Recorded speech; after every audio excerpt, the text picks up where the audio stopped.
Bonsoir à tous, ravi de vous retrouver comme chaque soir en direct sur KTV. Nous sommes le mercredi 6 janvier 2021 et à la une de ce journal, la communauté d'agglomération d'Embeni Mamoudzou a présenté ce matin son dispositif Uraafu Kadema. Il s'agit d'un plan d'action pour lutter contre l'insalubrité sur le territoire de l'intercommunalité.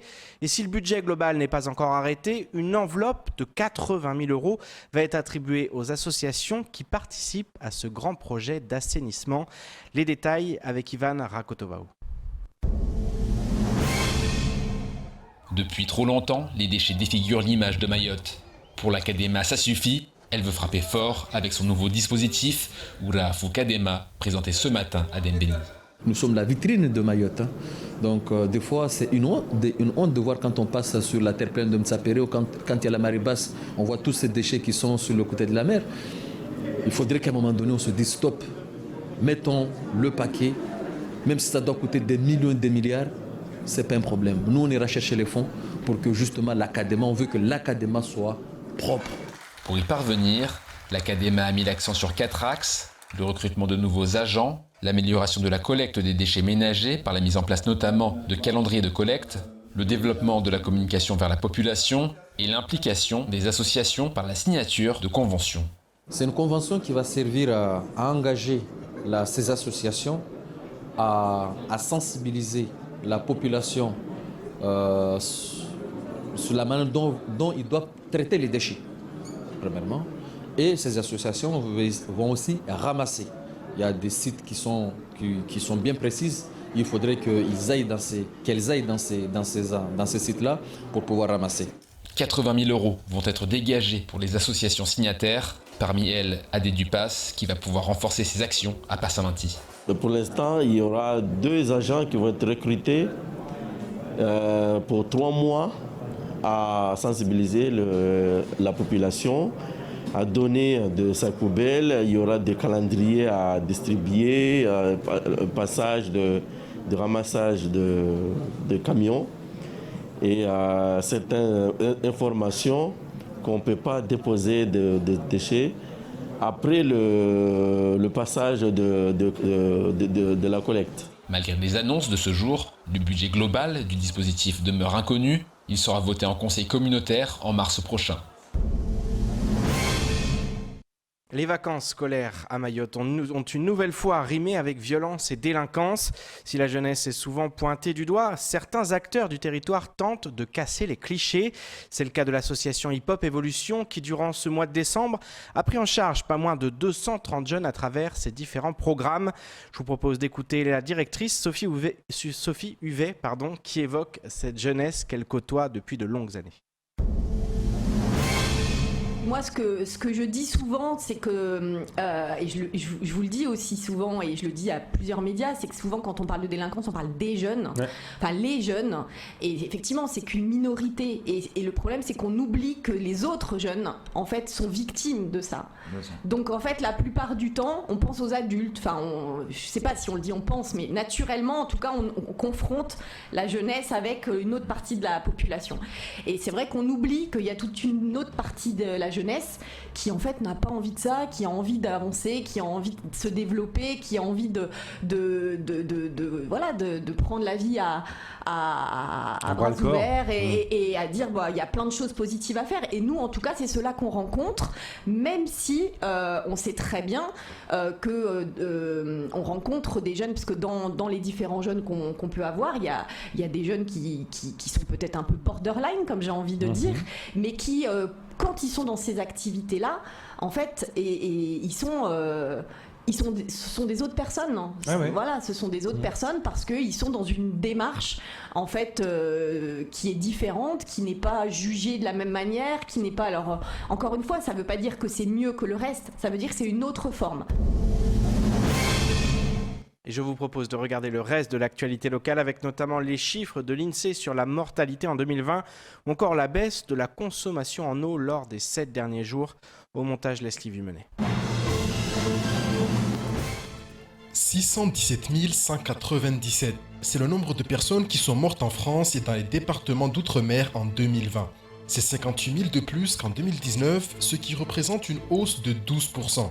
L'un des indices de l'INSEE compare la première vague printanière du Covid à la canicule de l'été 2003, particulièrement meurtrière en France, encore plus chez les seniors. La première vague s'avère moins létale que la canicule, mais reste le deuxième pic le plus meurtrier de l'histoire depuis 2003.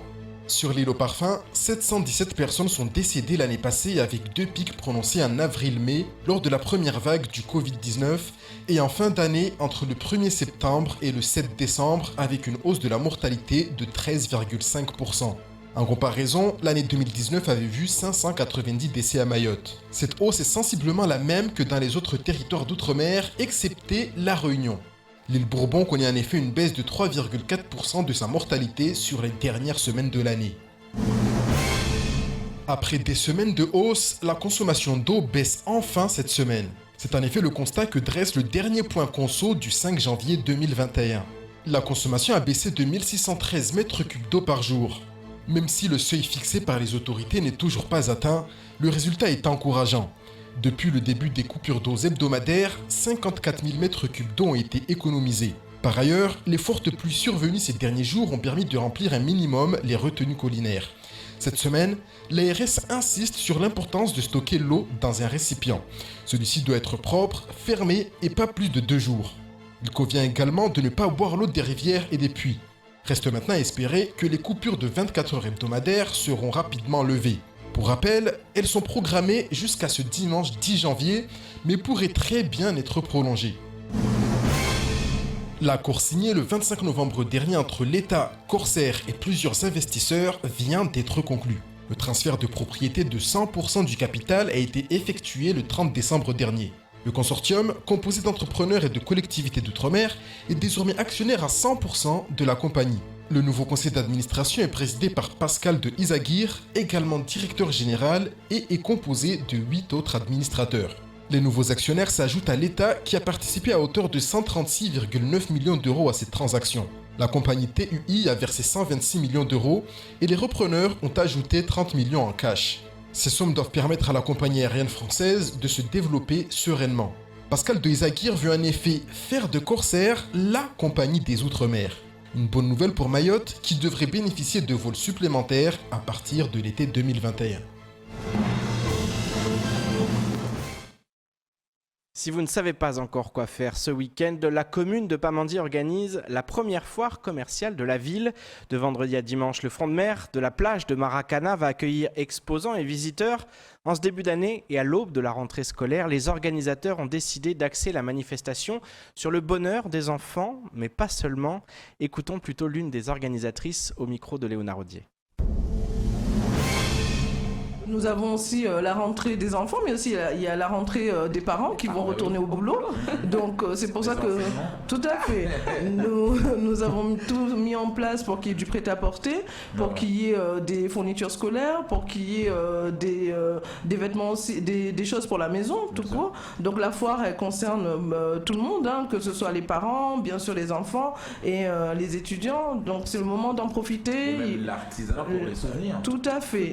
Donc c'est l'occasion que tout le monde, que toute la population vienne voir les produits qui seront exposés et pouvoir en bénéficier, en profiter au maximum.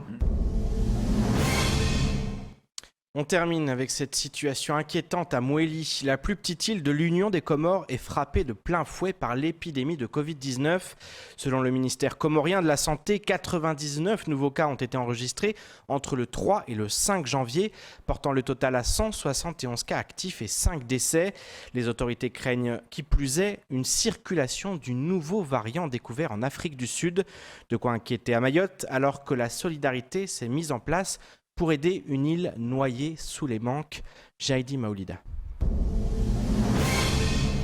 L'inquiétude gagne du terrain à Mouéli. Si l'île a été relativement épargnée lors de la première vague de contamination, la situation sur place est devenue urgente. Rafsanjani Atouman, membre du comité anti-Covid Mouéli, tient à apporter son aide aux populations. Face à cette situation, nous nous sommes bien sûr rencontrés les jeunes Mouéliens de Mayotte afin de mener un élan de solidarité pour aider la population sur place.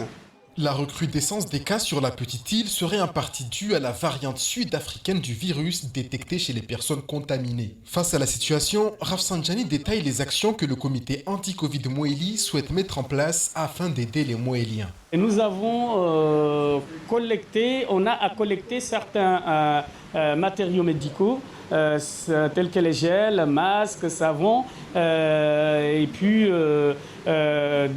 d'autres denrées, les denrées alimentaires, parce que les nouvelles qu'on a aujourd'hui, les populations confinées meurent de faim. Et si, par exemple, ceux qui peuvent nous aider aussi, des denrées alimentaires, on peut les acheminer aussi vers Mouéli. Les grandes villes sont particulièrement touchées par l'épidémie, à l'image de Djoézi qui a été mise en quarantaine. Une première collecte a déjà été réalisée, mais elle est loin d'être suffisante. Rafsanjani appelle à la solidarité pour aider l'île comorienne à s'en sortir. On est toujours sur l'élan des solidarités. On demande aux gens de venir de plus en plus, porter leurs mains fortes. Donc quoi qu'il en soit, entreprise ou bien sûr un individu, donc venir aider Mouéli qui est en situation sanitaire grave. La communauté mouélienne est à pied d'œuvre afin d'apporter son soutien. Le comité a pris place en Ngombani et est joignable au numéro qui s'affiche à l'écran. C'est ainsi que s'achève cette édition. Merci de nous rester fidèles sur KTV. Je vous donne rendez-vous demain dès 19h pour tout connaître de l'actualité locale. Excellente soirée sur Kwesi.